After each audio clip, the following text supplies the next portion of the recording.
The first time Boring Rowan went viral, it didn't feel like a joke, it felt like a sentence. My name is Rowan, and I watched strangers turn my silence into a story they could profit from. They wanted a reaction. I gave them a reckoning. The breakup went viral because she timed it like a punchline, and I was foolish enough to think we were having a private conversation.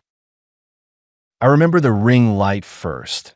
Not her face, the clean, circular glare reflected in the window behind her, the way it made our living room look like a set. She'd been going live a lot lately, telling me it was good for her brand, and I try to be supportive in the boring, practical way I do support. Charging her phone when it died, carrying grocery bags with one arm while she held the camera with the other, nodding at the right places when she explained why thumbnails mattered. I wasn't resentful. I wasn't jealous. I liked seeing her excited about something. I just didn't understand that I'd become part of the content pipeline, raw material, a prop with a heartbeat. "Everybody's here," she said, eyes flicking to the screen. Her smile was bright, a little too bright like stage makeup. "Okay, I'm just going to do it. I'm just going to say it." I sat on the couch with a bowl of reheated pasta on my lap because I'd gotten home late from work and the day had been long, and my idea of a thrilling evening was food and quiet. I looked up and saw myself in the corner of her phone's frame, half in shadow, unstyled, real. I started to say, "Hey, are you live?" But she lifted a finger without looking at me, the universal sign for wait, and the chat on her screen moved like a river in flood. "Rowan," she said, and she made my name sound like an announcement. "We need to talk." My stomach tightened. Not panic exactly. Just that inner calculation you do when you feel a social situation veer off the expected map. "Okay," I said. She turned the phone slightly, so she was centered and I was still visible. "I'm breaking up with you," she said. "And I'm doing it live because I'm tired of pretending. I can't do it anymore. He is literally the most boring man alive." There was a moment of silence in my head, like a power outage. Then sound rushed back in. The chat exploding, the little notification pings, her laughter. Yes, laughter, as if she'd just landed a joke. The camera ate my expression, whatever it was, and I watched my own face on her screen for a second in miniature.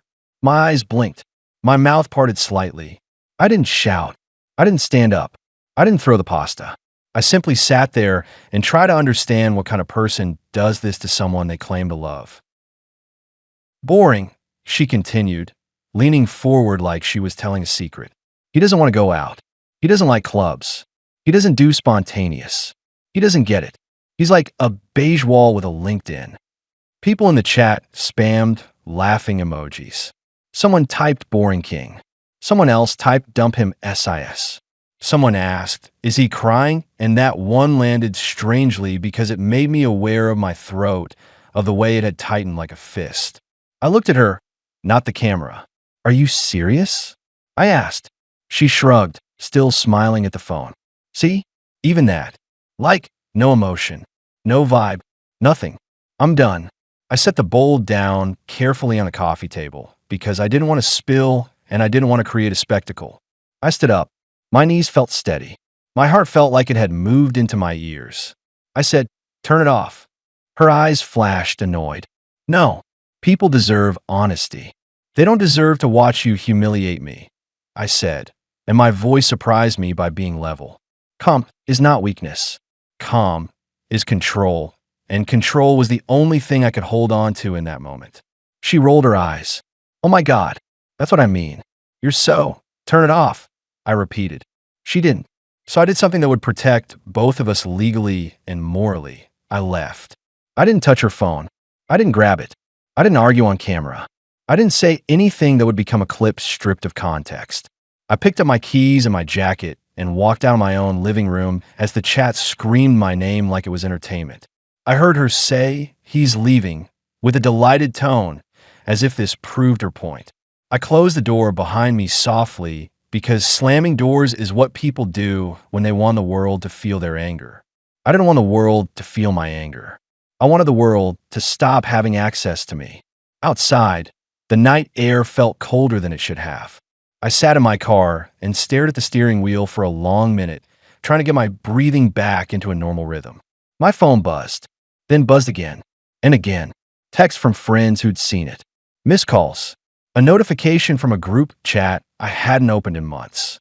Then, within 15 minutes, a link, a screen recording someone had already posted. I watched it once because denial is expensive. I watched her grin and call me boring. I watched myself sit there like a man whose bones had turned to glass. I watched the chat eat me, and I felt a clean, cold decision settle in a place like a piece of machinery clicking into alignment. I would not beg for dignity from someone who sold it for views. I drove to my brother's place that night and slept on his couch without telling him the details. He asked, "You okay?" And I said, "Not yet," because lying would be easier, but it would poison me later. In the morning, he handed me coffee and said, "I saw it," and his jaw tightened, and I knew he wanted to go punch a wall or write an angry comment or do something satisfying and useless. I put a hand on his shoulder and said, "Don't." He frowned. "Why not?" I said, "Because that's what she wants. More fuel, more clips." That's the first thing I learned about going viral for the wrong reason. The internet doesn't need you to consent to being famous. It just needs you to exist.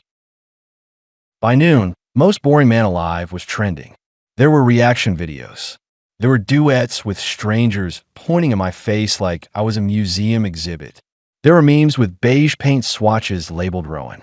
Someone found a photo from my company's website, headshot, blazer, neutral smile, and posted it with a caption, "When your boyfriend's hobby is breathing." People I had never met discussed my personality like they'd studied it. My name became a joke in other people's mouths. And the worst part wasn't even the cruelty. The worst part was the feeling of being flattened into a single trait for a global audience, as if my entire existence could be summarized by a woman's punchline. I took a day off work. I called HR, told them I'd been the target of online harassment, and asked what resources were available. The woman on the phone sounded sympathetic, and that mattered because sympathy is rare when embarrassment is involved. She said they could offer temporary privacy accommodations, and she reminded me, kindly, that I should not engage publicly with anything related to the situation because it could create workplace risk. Good advice. I took it. I also called a lawyer. Not because I wanted to sue. Not because I wanted revenge. Because I wanted to protect myself. The lawyer asked me for the facts, and I gave him the same tone I would give a project update. Date time, what was said, what was recorded, what was posted. She listened and said something that steadied me. You did the right thing by leaving. You didn't escalate. That matters. She explained defamation thresholds, privacy expectations in shared living spaces, the complexities of consent in live stream recordings, and the difference between something being cruel and something being unlawful. She also explained something else that hit me like a hard truth. Even if I had a case, litigation would amplify the story. It could turn my life into discovery requests and depositions and more clips. Your best move, she said, is to go quiet and build a new narrative that doesn't revolve around her. And lock down your personal information. I can help with that. So I did. I scrubbed what I could. I adjusted privacy settings. I asked my employer to remove my photo temporarily. I moved money to a new account in case my information leaked. I put fraud alerts on my credit because doxing isn't just embarrassment, it can become theft. I stayed with my brother for 2 weeks and ignored the urge to read comments like they were a verdict. But the internet is a tide. Even if you stop looking at it, it still moves. The woman, my ex, followed the viral wave like a surfer. She posted follow-ups. She did a story time. She sold the breakup as empowerment, as comedy, as content. She never used my last name, but she didn't need to. People had already done the detective work. She laughed about how Rowan took it like a robot. She called my calmness creepy. She used the word boring like a brand tag. I told myself I would not retaliate. I told myself I would not post a response video, would not expose private details, would not become the kind of person who weaponizes intimacy as punishment. I kept that promise because my morals are not a costume I wear when it's easy. They're the framework I rely on when I'm bleeding. Still, I needed to reclaim something. Not my reputation. Reputation is an external commodity. I needed to reclaim my agency. The strange thing is, she wasn't entirely wrong about one thing. I am not loud. I don't perform emotion for strangers. I don't chase spontaneity for adrenaline's sake. I am, in the simplest terms, composed. Some people mistake that for emptiness. It's not. It's discipline. And I realized, sitting on my brother's porch one evening, watching the sun go down like it was doing its job without applause, that the meme didn't actually have to destroy me. A meme is a shape. You can let it crush you, or you can step into it and redirect its weight. That thought was the hinge. I had spent most of my adult life doing high-skill work that required absolute calm under pressure. Not because it was glamorous, because it mattered. In college, I'd studied mechanical systems and risk analysis. After graduation, I joined a public safety engineering unit that contracted with municipalities and federal agencies to evaluate infrastructure hazards, bridges, tunnels, industrial plants. I wasn't defusing bombs like an action movie. I was a certified safety specialist trained to work alongside bomb technicians and hazardous materials teams, to design protocols, to manage risk, to build systems so that emergencies didn't become disasters. I had spent hours in controlled environments learning how to move slowly, speak clearly, and keep people alive. I also had hobbies that were, if you ask the internet, decidedly not boring. I rock climbed. Idove. I trained in emergency response. I had a skydiving license earned the slow, legal, careful way, through instruction, log jumps, and safety culture. I didn't do reckless stunts for likes. I did difficult things because discipline is a form of joy. The meme called me boring. Fine. If the world wanted boring, I would give them boring, deadpan, calm, unimpressed, while doing things that required extraordinary skill, and I would do it responsibly. Not illegally, not recklessly, not endangering anyone. I would build a channel that made the contrast so absurd it became irresistible. A man with the expression of an accountant calmly stepping into environments that made other people hyperventilate. I started with a notebook. I wrote down a concept, boring Rowan, then a tagline, doing exciting things with the enthusiasm of a spreadsheet. Then I wrote my non-negotiables. No illegal activities, no trespassing, no unsafe imitations, no glamorizing harm, no disrespecting professionals by pretending to do their jobs, no encouraging viewers to replicate without training, and absolute transparency about permits, supervision, and safety protocols. If I was going to do this, I was going to do it clean. I bought a small camera setup. Not expensive. Practical. I asked my brother to help film. He raised an eyebrow. You want to become an influencer? I shrugged. Not exactly, I said. I want to take back my name. He laughed. That's kind of badass. I said, please don't say badass. It ruins the aesthetic. The first video was simple. Me at an indoor climbing gym on a top rope with a professional belayer, wearing a helmet, doing all the safety checks, and speaking in the most bland tone imaginable. Hello, I said into the camera. Today I will be climbing this wall. The wall is vertical.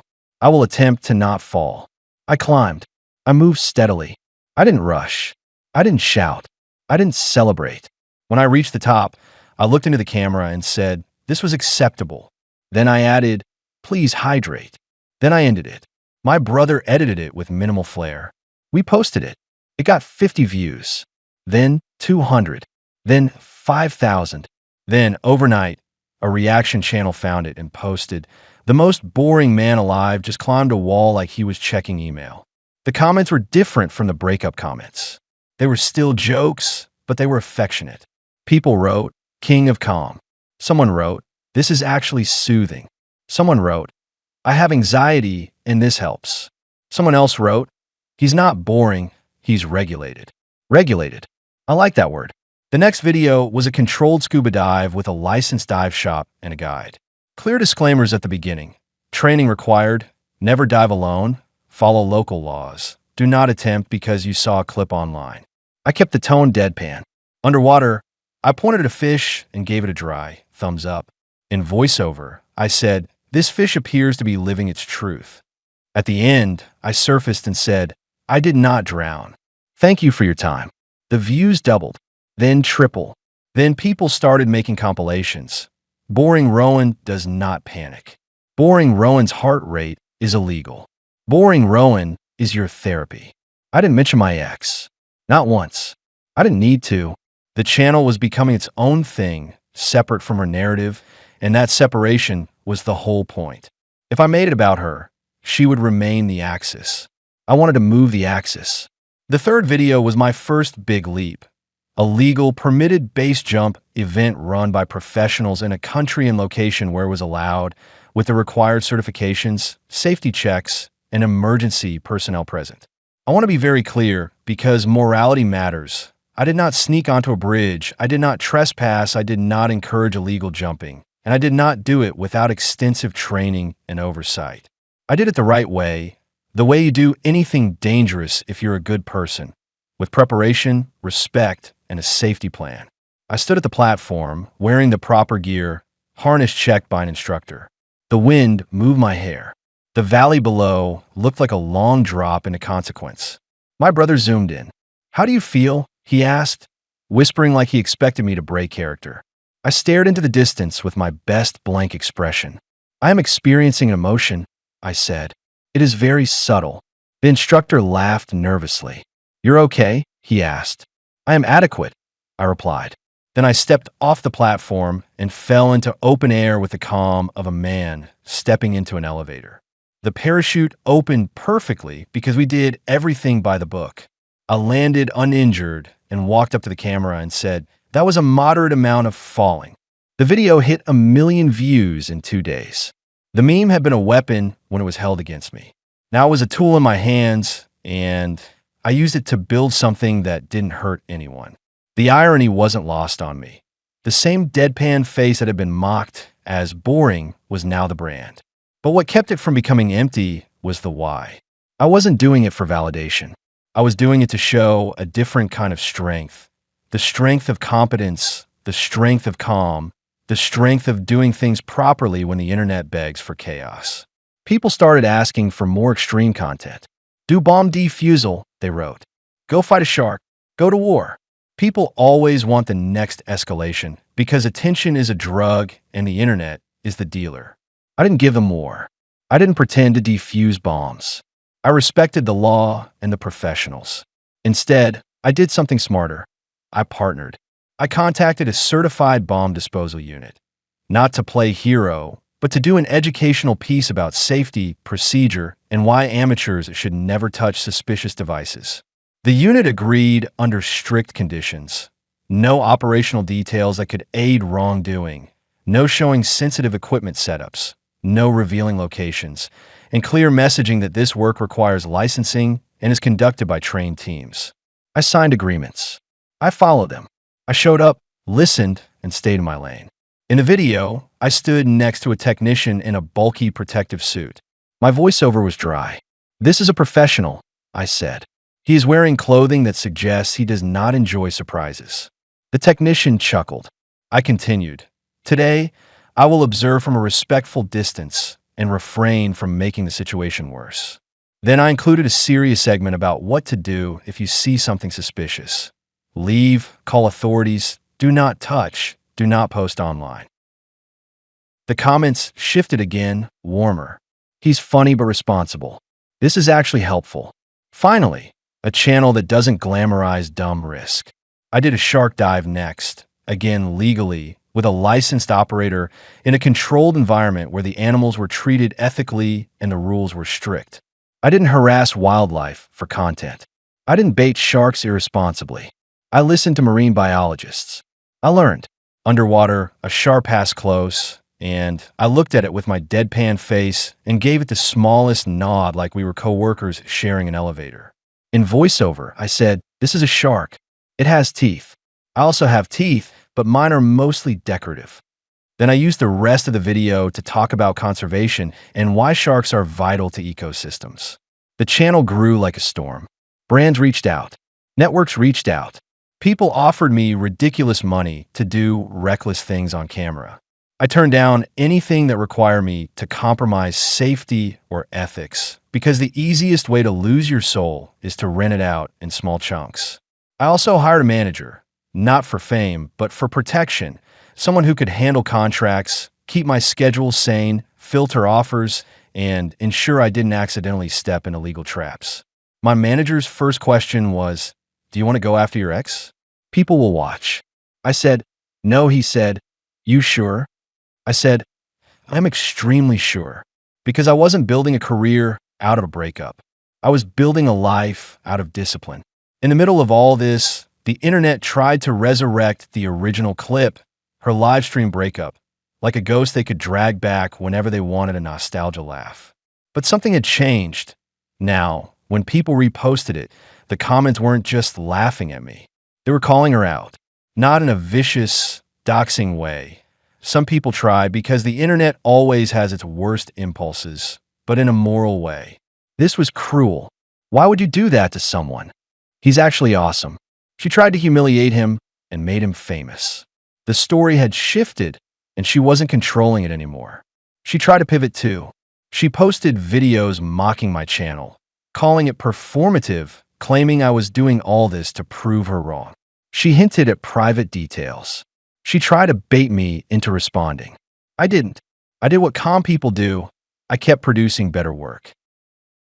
A year in, I got invited to host a global defense and safety series. Adventure content, yes, but framed around skill, training, and respect.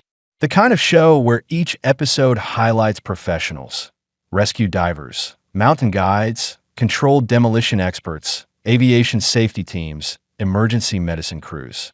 I became a conduit for competence, with my deadpan tone as the hook that kept it entertaining without being reckless.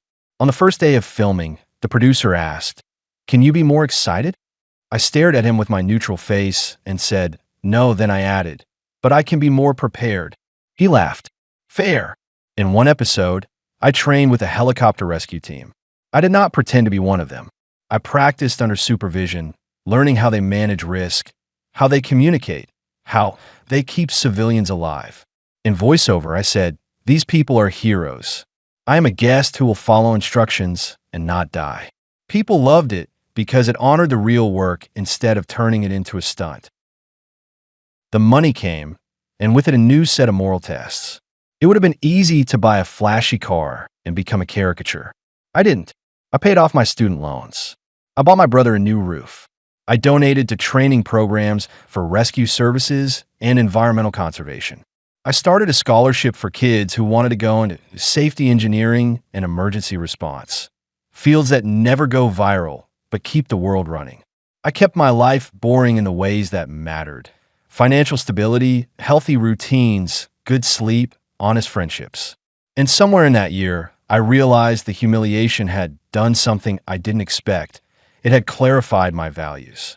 It had forced me to decide who I was when the crowd was laughing. My name is Rowan, and I turn other people's ridicule into disciplined excellence that protects others and respects the law. I said it to myself one morning while tying my boots for a shoot, not as a slogan, but as a grounding. Because what happened to me could have turned me bitter. Bitterness is a trap. It feels like strength, but it's just poison with a loud label. If you're rooting for Rowan to win the right way, calm, ethical, unstoppable, hit like, subscribe, and comment boring. So, I know you want more stories where the good guy flips the script without getting dirty. Now, let's continue with the Rowan story. Her fame, meanwhile, started to fade. Not because I orchestrated anything, not because I attacked her, but because viral attention is fickle and it punishes people who mistake cruelty for charisma. She tried other trends. She tried drama with new targets. People got tired. Sponsors got cautious. Followers drifted. I didn't celebrate her decline. I don't get joy from someone else's emptiness. I just kept moving forward. 2 years after the breakup, I was invited to speak at a conference about online harassment and resilience. How people survive being turned into a meme. I almost declined because I don't love stages.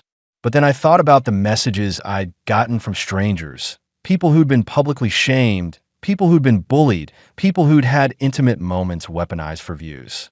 They didn't need a motivational poster. They needed a real example of what to do next. So I went. On stage, under lights that felt too similar to that original ring light, I told the truth simply. I said, going viral against your will feels like being robbed in public. I said, don't feed the cycle with rage. I said, protect your privacy. Document everything.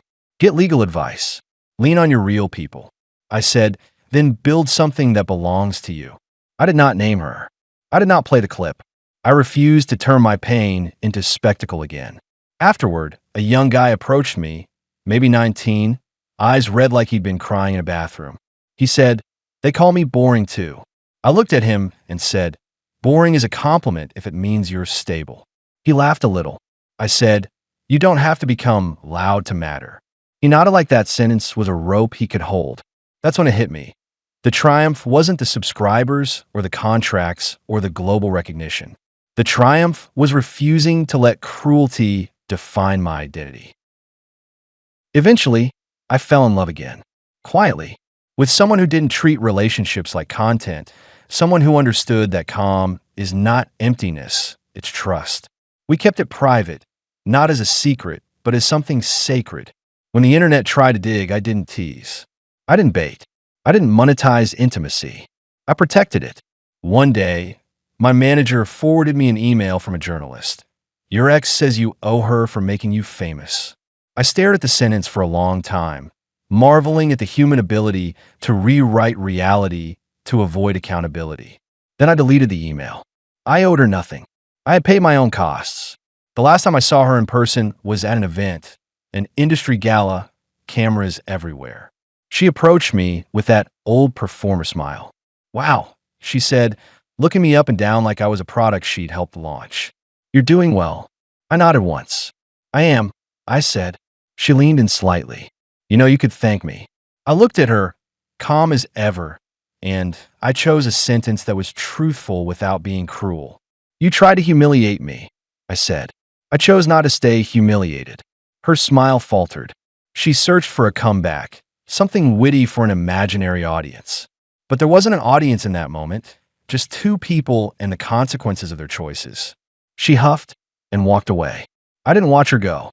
I went back to my table where my friend were laughing at something genuinely funny, and I felt a peace that wasn't loud enough for the internet, but was loud enough for my life.